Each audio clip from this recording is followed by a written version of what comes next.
December 15th, 1944. The Ardennes Forest, Belgium. The temperature hovered at 20 degrees Fahrenheit, and a thin layer of fresh snow covered the ground like a pristine white blanket that muffled sound and made visibility deceptive in the early morning light. Private James Thornton, known to his friends as Jimmy, sat hunched in a foxhole at the eastern edge of a snow-covered valley, his breath forming small clouds in the frigid air. In his gloved hands, he held what his platoon sergeant had dismissively called a piece of junk that ain't worth the metal it's made from. The radio was a Signal Corps SCR 510, a model that had seen better days, much better days. Its metal casing was dented and scratched from rough handling, testimony to a long journey through multiple supply depots and careless hands. The dials were loose enough that they would spin freely if not held carefully, making precise tuning a challenge that required patience and a delicate touch. The antenna, which should have stood straight and proud, was bent at an awkward angle roughly 30 degrees from vertical, the result of someone dropping the unit, or perhaps stepping on it during some long-forgotten transport operation. When Thornton had first powered it up that morning, the crackling static that emerged from the speaker had been so loud and distorted that he had immediately turned the volume down to avoid drawing attention from nearby positions. Around him, scattered across the ridgeline and down into the small clearings between stands of pine and oak trees, the men of the 761st Tank Battalion went about their morning routines with the practiced efficiency of soldiers who had been in the field long enough to develop habits. The 761st was one of only a handful of all-black armored units in the entire European theater, a fact that carried both pride and frustration for every man who served in its ranks.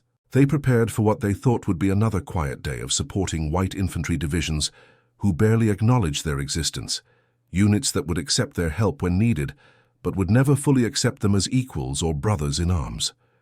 The men believed they were far from any real action, relegated to secondary positions as always, holding equipment nobody else wanted, and positions that more favored units considered beneath their attention. This was the Ardennes sector, after all, the quiet zone, the rest area, the place where exhausted divisions recovered and green troops learned the basics of life at the front, without the immediate pressure of heavy combat. Intelligence reports from 1st Army headquarters had been consistent for weeks. The Germans were finished in this sector, conserving their dwindling strength elsewhere, incapable of major offensive operations in terrain this difficult and weather this terrible. Before we dive into this story, make sure to subscribe to the channel and tell me in the comments where you're watching from. It really helps support the channel. What none of them knew, what even the highest levels of Allied intelligence had failed to grasp, despite fragmentary clues and warnings from a few prescient analysts, was that this broken radio, this piece of equipment handed to a black soldier as a joke by men who saw him as inherently less capable and less intelligent, would become the instrument that changed the course of a major German operation. It would provide the first solid warning of the largest battle the United States Army would fight in the entire Second World War, and it would save thousands of Allied lives through the determination and skill of one man who refused to accept the limitations others tried to impose on him. Private Thornton was 23 years old that December morning, born and raised in Montgomery, Alabama, where the summers were oppressively hot and humid, and the social order was rigid and unforgiving to those on the wrong side of the color line.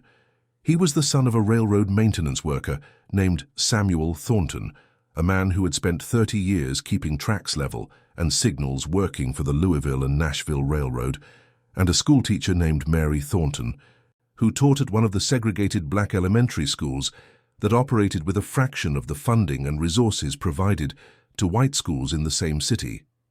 James had grown up in a house where education was valued above almost everything else, where his mother had drilled into him the importance of reading, writing, and arithmetic, with a fervor born from her daily battles against a system designed to keep black children ignorant and compliant.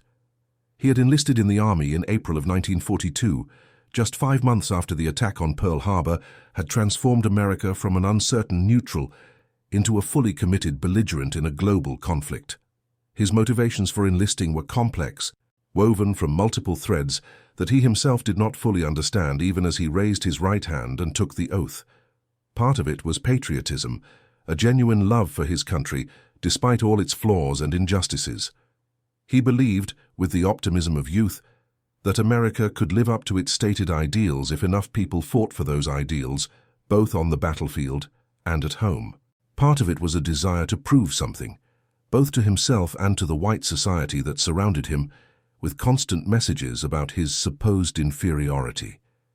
If he could serve with distinction, if he could demonstrate courage and competence under the most demanding circumstances imaginable, perhaps that would help change minds and open doors. And part of it, he had to admit, when being honest with himself during quiet moments, was simply the desire for adventure, to see the world beyond Montgomery, to test himself against challenges greater than anything his small-town life could offer. The military, however, had its own very definite ideas about where men with his skin color belonged, ideas encoded in regulations, enforced by tradition, and accepted by the vast majority of white officers and enlisted men as natural and proper. Despite scoring in the 95th percentile on the Army General Classification Test, a result that should have qualified him for any technical school or specialty training the Army offered, Thornton found himself assigned to a segregated unit with limited opportunities for advancement or specialized training. Despite demonstrating an exceptional and intuitive understanding of radio equipment during the basic training phase, identifying problems that baffled the instructors, and suggesting solutions that actually worked, he watched as white soldiers with lower scores and less aptitude were selected for radio operator schools, while he was steered toward more menial duties. When the assignment to the 761st Tank Battalion came through, Thornton had initially felt a surge of hope. An armored unit suggested action, importance, a chance to be part of something significant. But that hope dimmed quickly during the first weeks with the battalion, as he learned the reality of what it meant to be a black soldier in a segregated armored outfit. The official paperwork said he was a supply clerk, assigned to track inventories of spare parts, fuel, ammunition, and the 1,000 other items that kept a tank battalion functioning. The reality was that he did whatever jobs the white officers and senior sergeants did not want to do themselves, or did not trust to the black enlisted men they considered too incompetent for responsibility. He loaded trucks, cleaned latrines when the regular sanitation details fell behind schedule, and spent long hours filling out forms in quintuplicate for supply requests that were routinely denied or delayed compared to the requests from white units. He watched white soldiers with half his intelligence and none of his technical knowledge get promoted and assigned to important positions, while he remained a private, invisible and unimportant, defined entirely by his race rather than his capabilities. The frustration of it ate at him during the long Atlantic crossing to England, during the months of training and preparation in the British countryside, and during the movement from England to France after the Normandy invasion. But Thornton had learned, growing up under Jim Crow in Alabama, that open resentment and complaint led nowhere except to more punishment and fewer opportunities. He had learned to smile when necessary, to say "yes, sir" with apparent sincerity, even when the orders were stupid or demeaning, to work twice as hard as white soldiers to receive half the recognition. He had learned to find satisfaction in doing any job, no matter how menial, to the absolute best of his ability, because that was the only way to maintain self-respect in a system designed to strip it away. And he had learned to wait, to watch, to prepare himself for the moment, if it ever came, when his real abilities might be recognized and valued. What the Army's assignment system had not known, what the officers who casually dismissed him as just another Negro private had never bothered to discover, was that Thornton's father worked for the railroad, but his uncle, his mother's younger brother, owned a small radio repair shop in the black section of Montgomery. Thompson's Radio Repair, the sign out front read, and it was a place of wonder for young James. While other boys in the neighborhood played baseball or got into the kind of trouble that bored young men inevitably find, James spent his free time in that shop, watching his Uncle Marcus take apart mysterious boxes that brought voices and music from hundreds or thousands of miles away. Uncle Marcus had learned his trade through correspondence courses and trial and error, teaching himself the fundamental principles of electronics at a time when no technical school would accept a black student. He could hear the difference between a faulty capacitor and a dying vacuum tube just by the quality of the static or hum. He could trace a circuit diagram with his finger and predict exactly where a problem lay. He understood the relationship between antenna length and frequency, between voltage and current, between signal and noise, and he had taught all of this to his nephew, not through formal lessons, but through patient example and explanation while they worked side by side on broken radios, brought in by customers who could not afford the prices charged by white repair shops. By the time Thornton was 15, he could diagnose most common radio problems within minutes of hearing the symptoms described.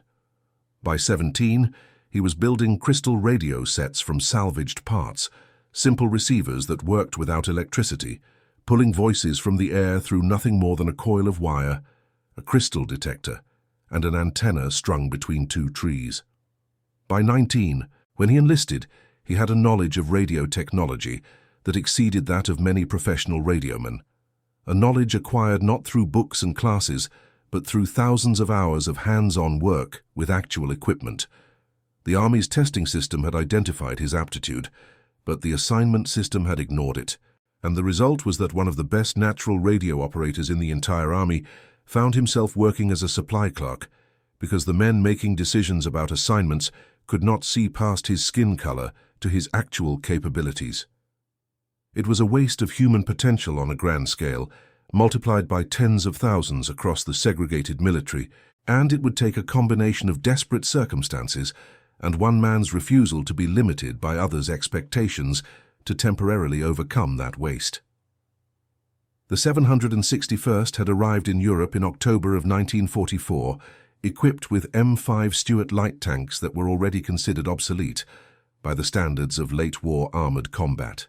While white tank battalions received the newer M4 Shermans with their heavier armor and more powerful 75mm guns, the 761st made do with Stuarts mounting only 37mm cannons. Their commander, Lieutenant Colonel James Dorsey, a white officer from Virginia, ran the battalion with strict discipline but little warmth.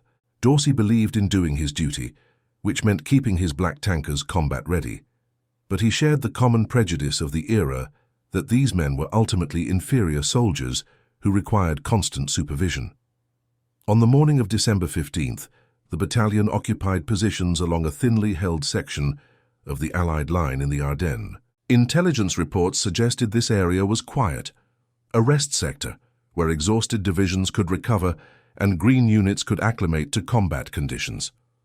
The thick forests, narrow roads, and terrible winter weather supposedly made the region unsuitable for major offensive operations.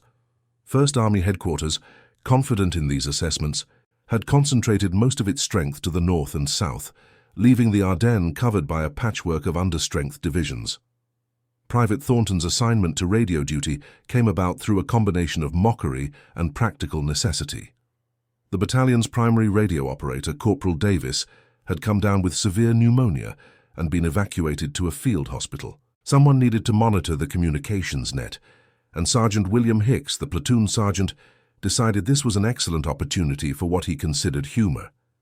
Hicks was a career soldier from Texas, a man whose racial attitudes had been formed in the Jim Crow South and reinforced by years in a segregated army.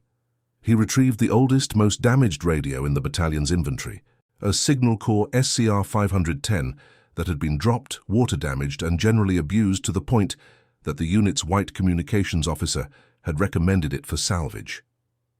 "Thornton," Hicks said, handing over the radio with a grin that several nearby soldiers understood perfectly. "You're on communications duty. This here's your equipment. Try not to break it worse than it already is, boy." The other soldiers laughed. Private First Class Anderson, a tank driver from Detroit, shook his head but said nothing. Corporal Williams, a gunner who had survived the fighting in Normandy, muttered something under his breath about typical Army nonsense. But Thornton simply took the radio, saluted properly, and carried it to his assigned position, a foxhole on the eastern edge of the battalion's perimeter, overlooking a valley that local maps identified as the Losheim Gap. What Sergeant Hicks did not know, what none of the white officers and NCOs in the battalion knew, because they had never bothered to ask or check his full record, was that Private Thornton had grown up taking apart and repairing radios as a hobby. His father worked for the railroad, but his uncle owned a small radio repair shop in Montgomery that served the black community. Young Jimmy had spent countless hours in that shop, learning the mysteries of vacuum tubes, capacitors, resistors, and transformers. He could hear the difference between a faulty tube and a loose connection.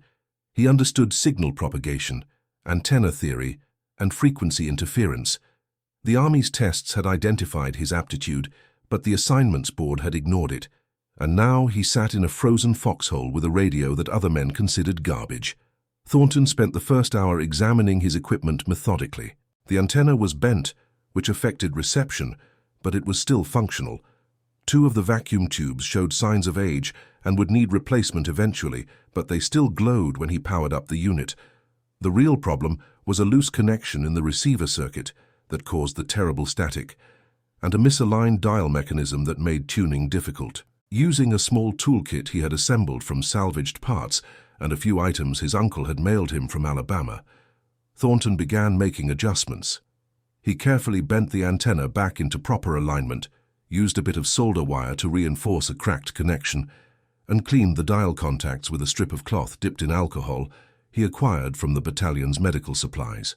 By mid-morning, the radio worked significantly better than it had when Sergeant Hicks handed it over. The weather that day was brutally cold, with temperatures hovering around 20 degrees Fahrenheit and a light snow falling that reduced visibility to a few hundred yards. Thornton huddled in his foxhole, monitoring the battalion net and the division frequency as instructed. The traffic was routine: weather reports, supply requisitions, a request for additional blankets from Easy Company. Nothing suggested that anything unusual was happening.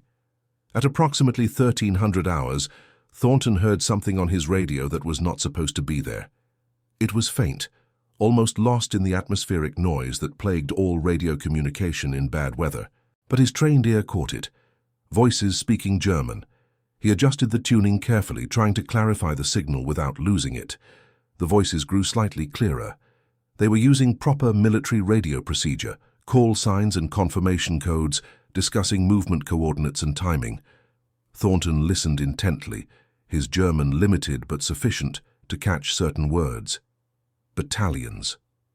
Movement, timetables, coordinates that seemed to reference the valley spread out below his position. Private Thornton faced a dilemma. He needed to report this, but he knew exactly how such a report would be received. A black private, barely trusted to handle a radio at all, claiming to have intercepted German communications on a supposedly quiet front. Using equipment that everyone knew was broken junk, the odds of anyone taking him seriously seemed minimal, and the risk of being punished for causing trouble or spreading false information seemed very real.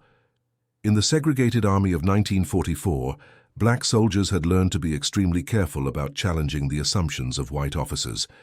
But the transmissions continued, and as Thornton listened, using every trick he had learned to improve reception and clarity, a picture began to emerge that terrified him.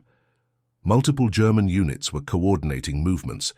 They referenced specific times, all clustered around 0530 hours the next morning. They discussed artillery preparation and infantry assault waves. They mentioned armor support and breakthrough objectives. This was not a small patrol or a local probe. This sounded like preparation for a major attack. Thornton made his decision. He would report what he heard, regardless of the consequences. He switched frequencies to contact the battalion command post, keyed his microphone, and delivered his message in the clearest, most professional military manner he could manage. Battalion CP, this is Thornton, Position 7. I am receiving what appears to be German military radio traffic on frequency 4.2 MHz. Multiple units coordinating movement, reference time 0530 tomorrow, December 16th. Coordinates suggest assembly areas in grid squares Echo 7 through Echo 9. Request guidance over. The response came from the battalion communications officer, First Lieutenant Morrison, a recent replacement from a Signal Corps school in Georgia. Morrison's voice carried barely concealed irritation. Position 7, Battalion CP. Please repeat your last transmission. Did you say you are receiving German radio traffic? Affirmative, Battalion CP. German military communications, multiple units, discussing coordinated movement scheduled for early morning December 16th. There was a long pause. When Morrison spoke again, his tone had shifted from irritation to something closer to contempt. Position 7. The radio you have been issued is a salvage item with known reception problems.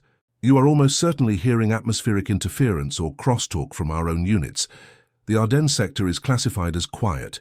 Intelligence has no indication of German offensive preparation.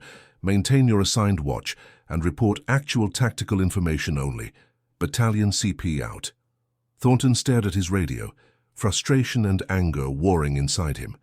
He had expected disbelief, but the dismissal was still bitter.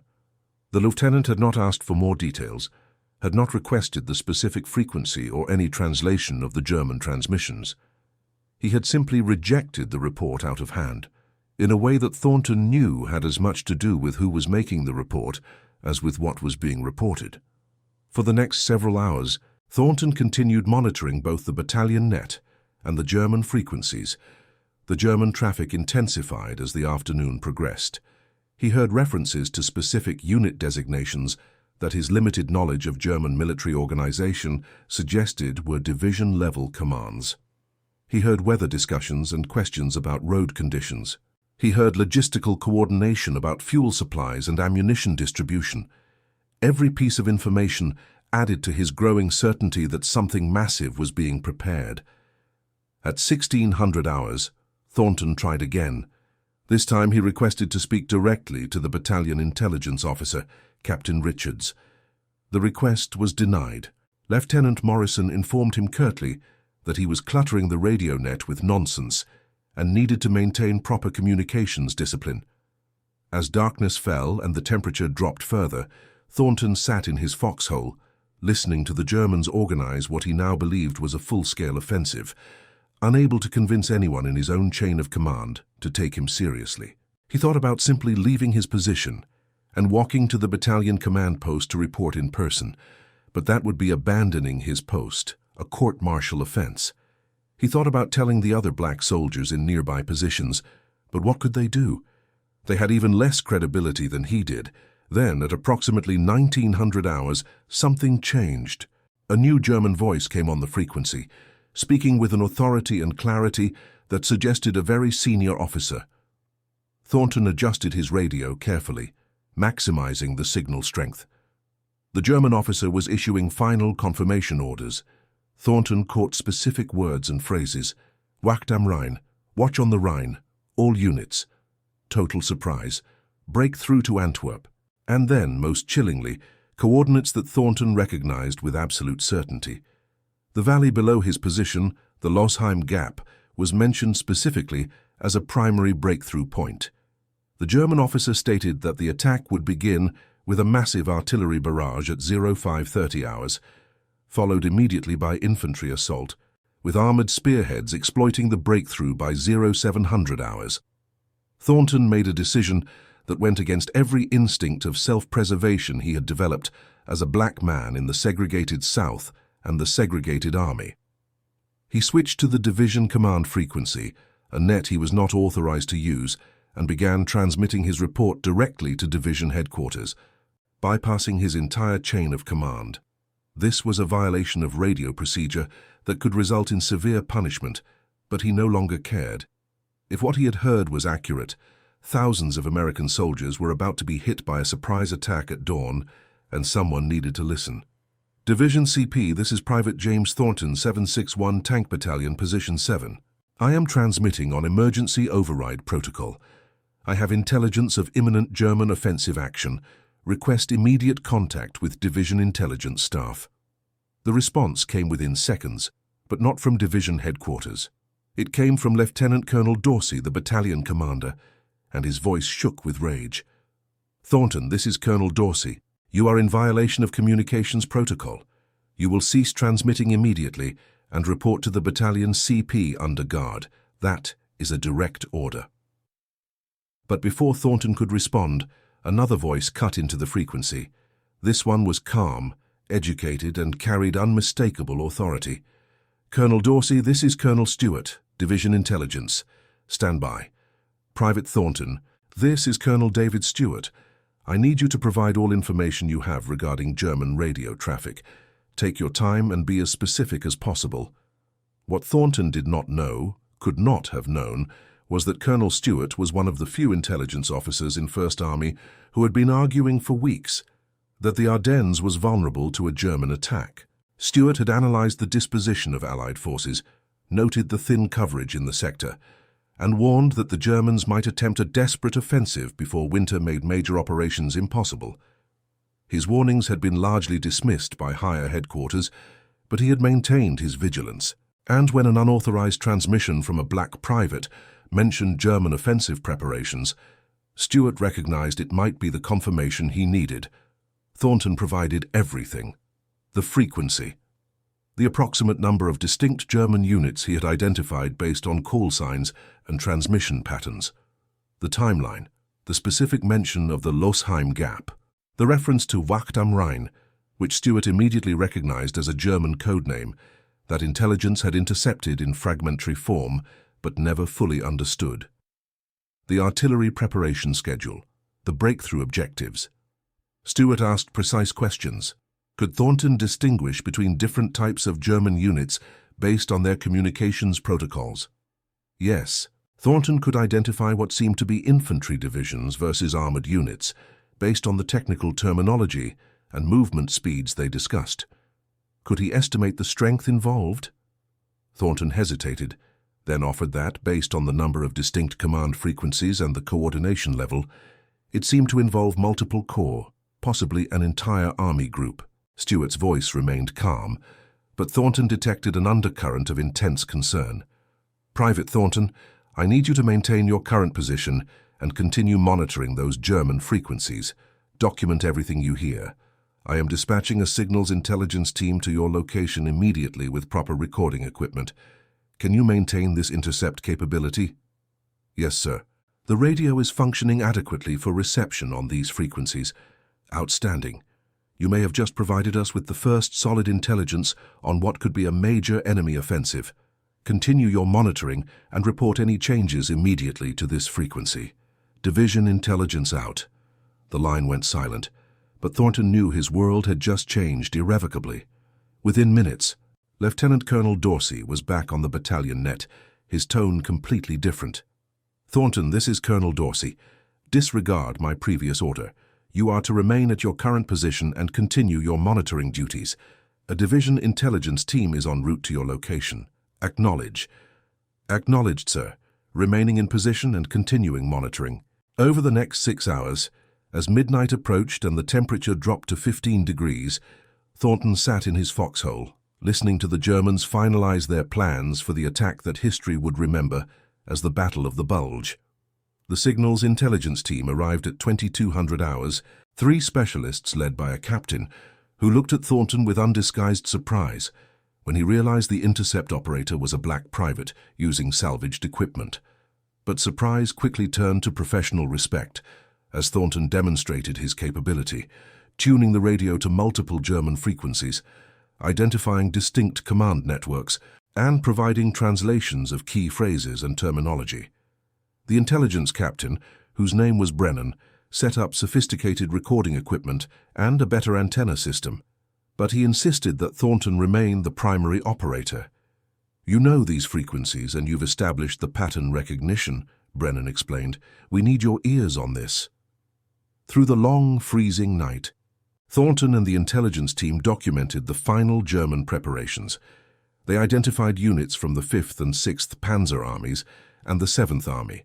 They recorded movement orders, supply distributions, and artillery target lists. They established that the attack would hit along an 85-mile front from Monschau in the north to Echternach in the south, with the main armored thrusts aimed at the Losheim Gap and several other weak points in the American line. Colonel Stewart arrived personally at 0300 hours, driven through the dark forest roads to reach Thornton's position. He was a tall man in his 40s, with graying hair and the weathered look of someone who had been in the army since before the current conflict. He listened to Thornton's latest intercepts, examined the intelligence team's recordings, and made a decision. "We have approximately 2.5 hours before their artillery starts," Stewart said. "That's not enough time to reinforce the entire front or evacuate units in the breakthrough zones, but we can prepare."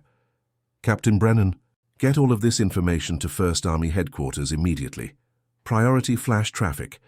And I want continuous monitoring of these German nets.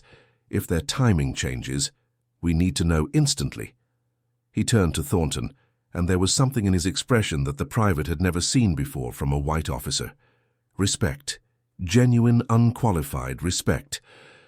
"Private Thornton, you may have given us the only advantage we're going to have in the fight that's coming. The Germans are counting on total surprise. You've denied them that. When this is over, I'm personally recommending you for the Bronze Star and immediate transfer to Division Intelligence. The Army needs soldiers who can do what you did tonight." Thornton did not know how to respond to that, so he simply said, "Thank you, sir, just doing my duty." "You did a hell of a lot more than your duty, son," Stewart replied. Then he was gone, racing back to Division Headquarters to coordinate the response to what was about to happen. At 0530 hours, exactly as the intercepted German transmissions had indicated, the morning erupted in thunder. Artillery fire of an intensity the American forces in the Ardennes had never experienced crashed down along the entire front. Hundreds of German guns, carefully positioned during the previous weeks, fired in coordinated barrage. The ground shook, trees splintered. The snow-covered landscape transformed into chaos. But the Americans were not completely surprised. Units that would have been caught in their sleeping bags were awake and in defensive positions. Artillery batteries that would have been overrun in the first minutes had displaced to alternate positions during the night. Tank destroyers and anti-tank guns had been moved to cover the most likely approach routes. Reserves that would have been too far back to respond effectively had been quietly shifted forward during the dark hours. The German attack still achieved significant initial success. The sheer weight of men and armor they committed was overwhelming in places. But the crucial element of total surprise had been compromised. American units fought back from the beginning, instead of being annihilated in their positions. Communications networks that would have been destroyed in the chaos of a complete surprise attack remained functional long enough to coordinate defensive responses. Officers who would have been taken down or captured in the first wave survived to organize resistance. For Private Thornton, the battle became intensely personal very quickly. His position overlooking the Losheim Gap placed him directly in the path of one of the main German armored thrusts.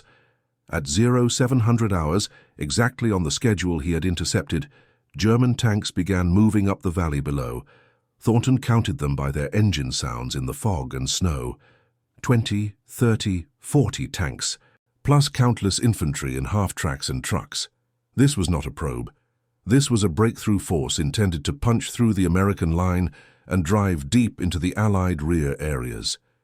The 761st Tank Battalion, despite its obsolete equipment and the prejudice its men faced daily, was now squarely in the path of this onslaught.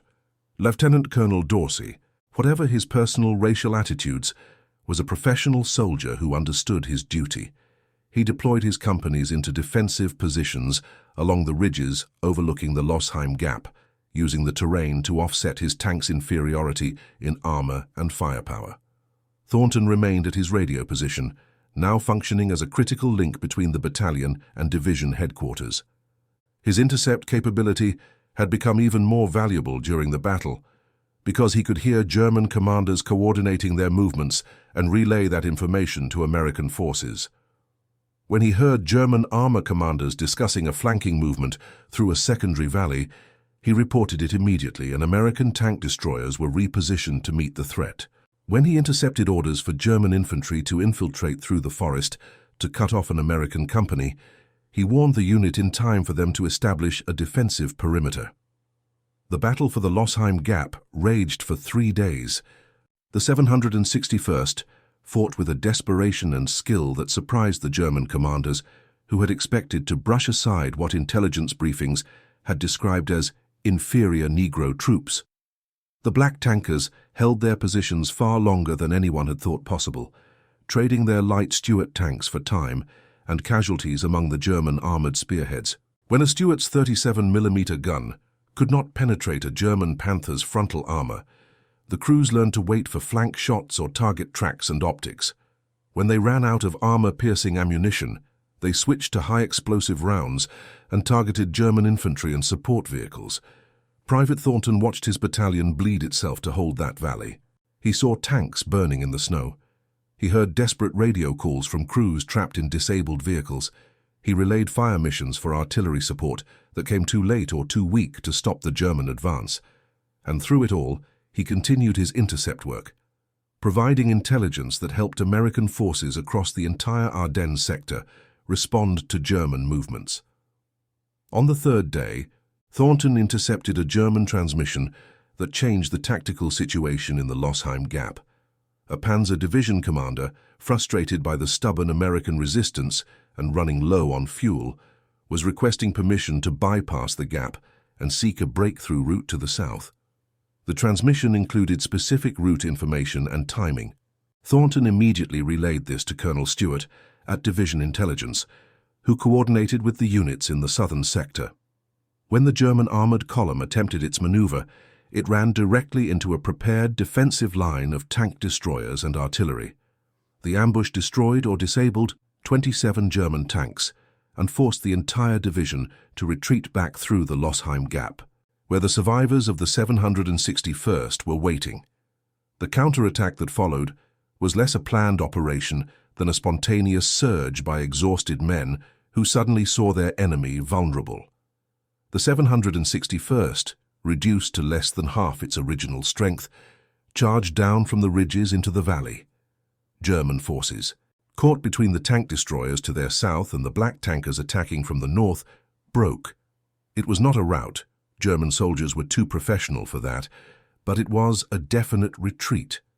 Over the next 12 hours, the units that had been intended to spearhead the breakthrough to Antwerp fell back to their start lines, having accomplished nothing except the expenditure of fuel, ammunition, and lives they could not afford to lose. In the confused fighting of that counterattack, Thornton's radio position came under direct assault. A group of German infantry, trying to escape the encirclement, stumbled directly into his foxhole area. The signals intelligence team had been evacuated hours earlier, but Thornton had remained, maintaining his intercept capability until the last possible moment. Now he faced a dozen German soldiers at close range, and he had only his service rifle and 4 magazines of ammunition. What happened next was never fully documented in official reports, partly because it was witnessed only by the Germans who participated and the American who survived it. Thornton fought from his foxhole with accurate, disciplined fire that dropped 3 German soldiers in the first seconds. The Germans scattered, taking cover behind trees and in shell craters, and began working around his flanks. Thornton changed positions twice, using the terrain and the chaos of the larger battle to avoid being surrounded.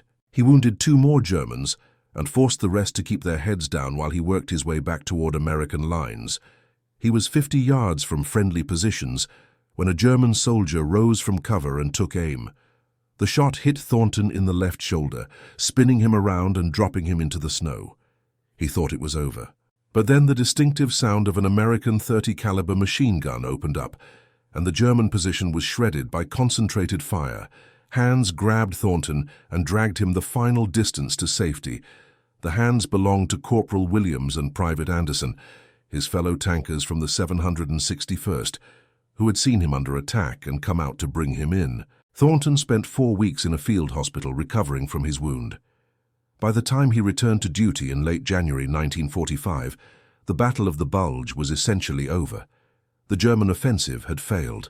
The Allies had held, counterattacked, and were preparing to resume their advance into Germany proper. The 761st Tank Battalion had been pulled back for rest and refit, having suffered 60% casualties during the fighting in the Losheim Gap. When Thornton arrived at the battalion area, he found things had changed in ways both subtle and profound. Sergeant Hicks, the man who had given him the broken radio as a joke, approached him with an expression that might have been embarrassment. "Thornton," Hicks said quietly, "I owe you an apology. What you did, that intercept work and holding your position, that was first-rate soldiering. I was wrong about you. I was wrong about a lot of things. It was not much. It did not erase years of prejudice or undo the systemic racism of the segregated military. But it was something, a small acknowledgement that competence and courage were not determined by skin color." Lieutenant Colonel Dorsey assembled the battalion and read aloud the official commendation from 1st Army headquarters.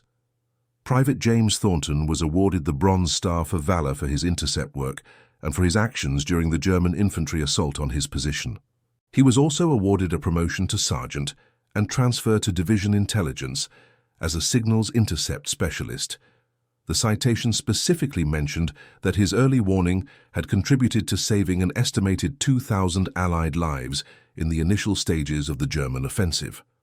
Colonel Stewart, who attended the ceremony personally, added his own remarks.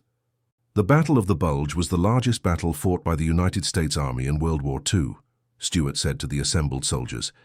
It involved over 600,000 American troops, resulted in nearly 90,000 casualties, and ultimately broke the back of Germany's ability to conduct offensive operations.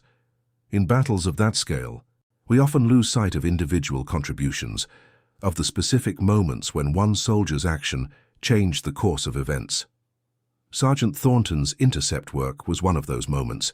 His professionalism, his persistence in reporting what he knew to be true despite being dismissed and doubted, and his technical skill all combined to provide us with intelligence that shaped our defensive response to the entire German offensive. He is a credit to this battalion, to this division, and to the United States Army.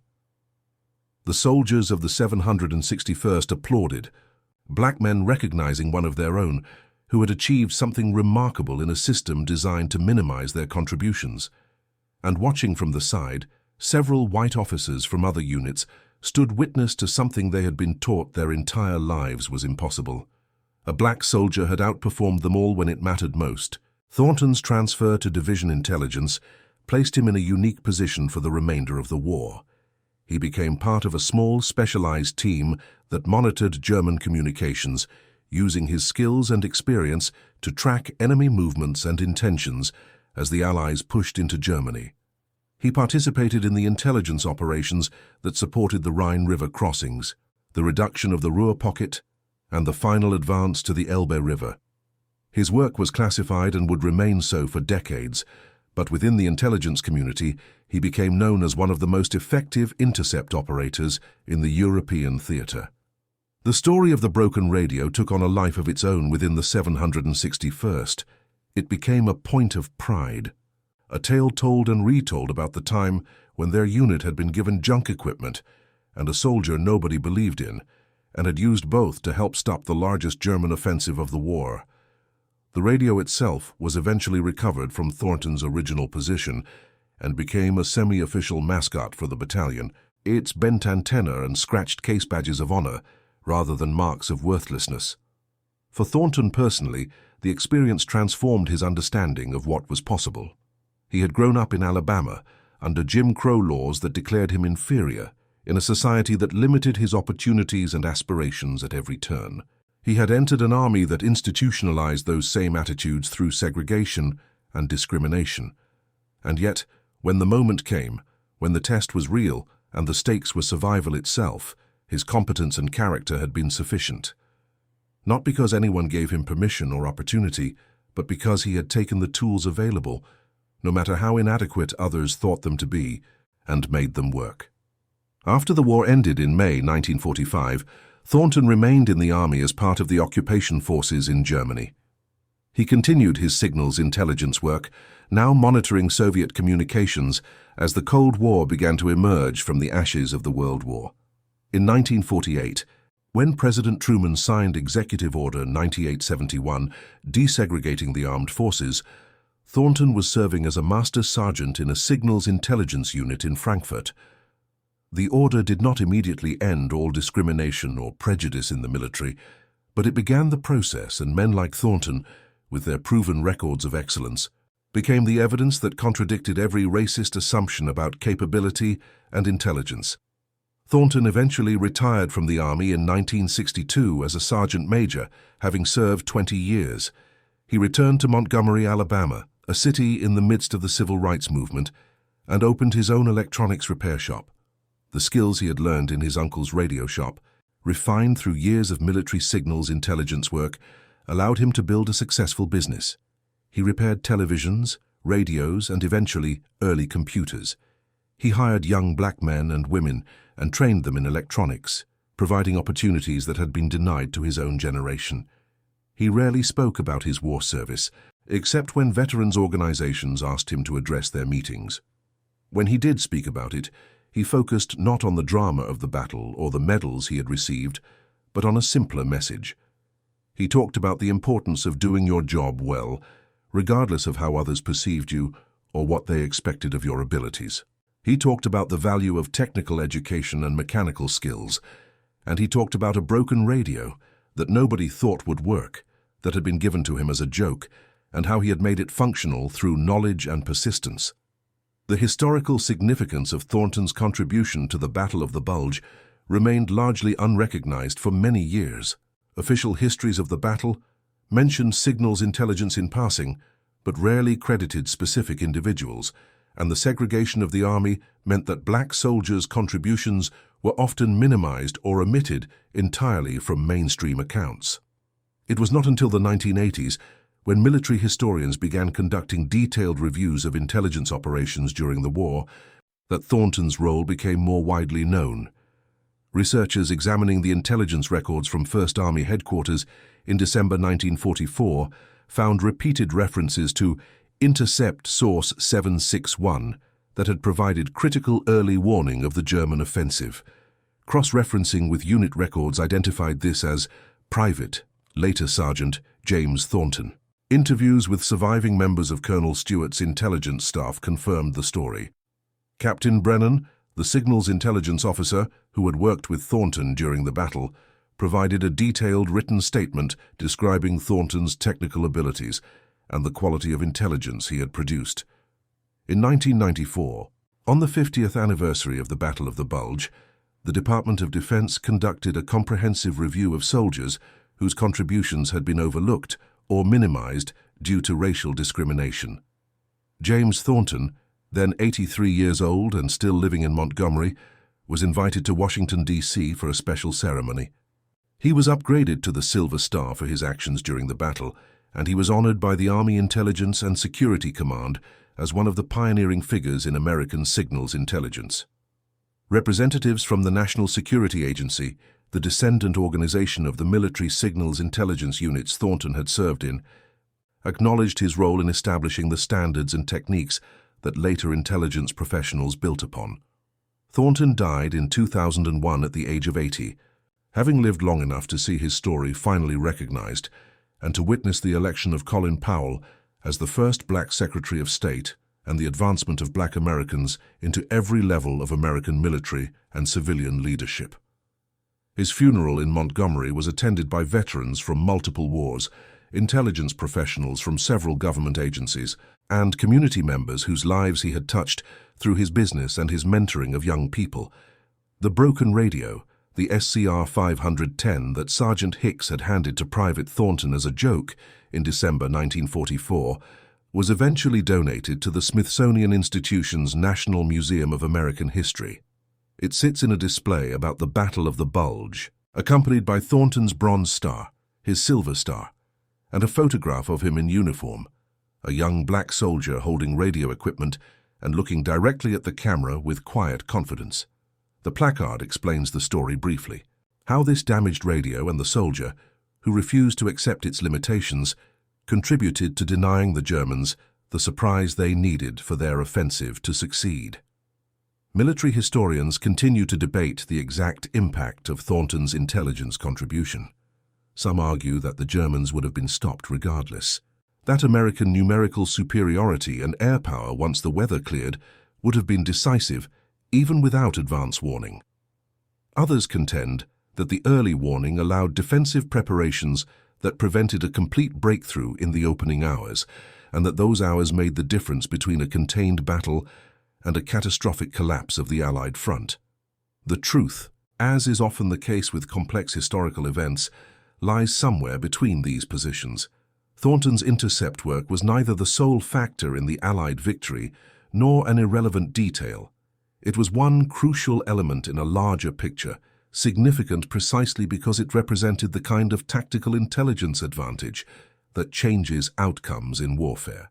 What is not debatable is the human story at the heart of the event. A black soldier serving in a segregated army that systematically doubted his capabilities was given broken equipment as a joke by men who considered him inferior. Rather than accepting this judgment, he used his knowledge and skill to make that equipment functional.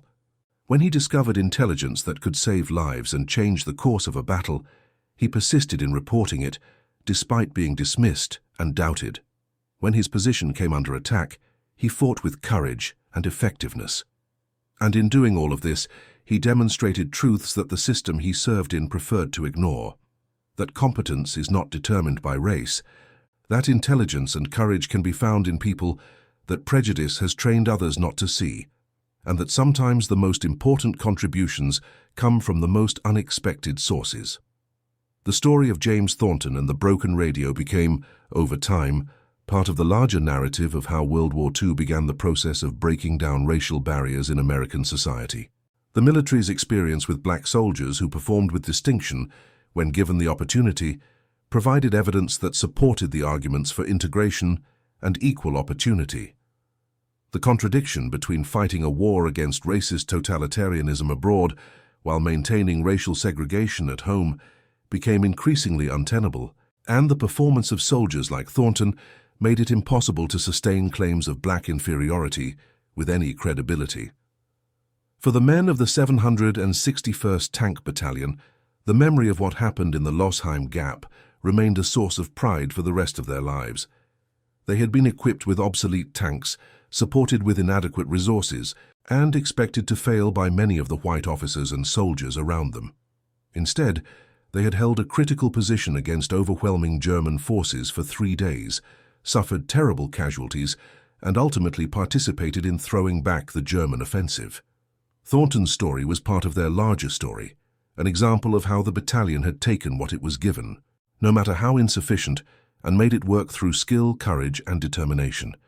In later years, when the army began to fully integrate and black soldiers served alongside white soldiers in every type of unit and specialty, veterans of the 761st would sometimes be asked what it had been like to serve in a segregated unit during the war. Many of them spoke about the frustration and anger of being doubted and discriminated against, but they also spoke about the pride of proving the doubters wrong, of demonstrating excellence in circumstances specifically designed to make excellence difficult. They spoke about the bonds formed among men who faced not only the enemy but also the prejudice of their own side. And they spoke about moments like Thornton's intercept work, when one of their own had performed at a level that could not be ignored or dismissed, that had to be recognized even by those most invested in maintaining racial hierarchies. The technical aspects of Thornton's achievement also deserve recognition. Signals intelligence in World War II was a developing field, combining elements of technology, linguistics, analysis, and operational art. The ability to intercept enemy communications was valuable only if those communications could be understood, properly analyzed, and acted upon quickly enough to matter. Thornton demonstrated all of these capabilities. His technical knowledge allowed him to coax functionality from damaged equipment. His partial knowledge of German allowed him to extract meaning from transmissions. His analytical ability allowed him to recognize patterns and significance in fragmentary information, and his operational awareness allowed him to understand what needed to be reported and to whom. Modern signals intelligence, with its satellite networks, computer analysis, and global reach, bears little resemblance to the crude equipment and manual techniques available in 1944. Yet the fundamental principles remain the same. The mission is to gain insight into enemy intentions and capabilities through the interception and analysis of their communications. Success depends on technical proficiency, analytical skill, and the courage to report unpopular information when that information is true. Thornton exemplified these principles at a time when the field was just beginning to establish its methodologies and demonstrate its value. The broader context of the Battle of the Bulge provides the final measure of Thornton's contribution. The German offensive, codenamed Wacht am Rhein, was the regime's last major attempt to change the strategic situation in the West. The German leadership had committed virtually all of the nation's remaining mobile reserves, over 400,000 soldiers and thousands of tanks and vehicles, to an operation designed to split the Allied armies, capture the vital port of Antwerp, and potentially force the Western Allies to negotiate a separate peace. The offensive came dangerously close to achieving a major breakthrough in its first days, creating a bulge in the Allied lines that extended over 50 miles deep in some places. The failure of the offensive was due to multiple factors: stubborn American resistance at key points like Bastogne and St. Vith, improved weather that allowed Allied air power to intervene decisively, and German logistical failures that left their armored spearheads without fuel. But it also resulted from the fact that the Americans, while surprised by the location and scale of the attack, were not completely unprepared. Units were awake and in defensive positions when the artillery barrage began. Reserve forces were already moving toward the threatened sectors. Command networks functioned through the initial chaos. All of these factors reflected the impact of the early warning that Thornton's intercept work had provided. If the Germans had achieved the total surprise they planned, if American units had been caught completely off guard and overrun in the first hours, the Battle of the Bulge might have developed very differently. The cascading effects of a true breakthrough, with German armor ranging freely in the Allied rear areas before effective resistance could be organized, could have delayed the Allied advance into Germany by months and potentially changed the political outcome of the war in ways impossible to fully predict. Thornton's contribution did not single-handedly prevent this scenario, but it was one of the elements that made prevention possible. And that concludes our story. If you made it this far, please share your thoughts in the comments. What part of this historical account surprised you most? Don't forget to subscribe for more untold stories from World War II, and check out the video on screen for another incredible tale from history. Until next time.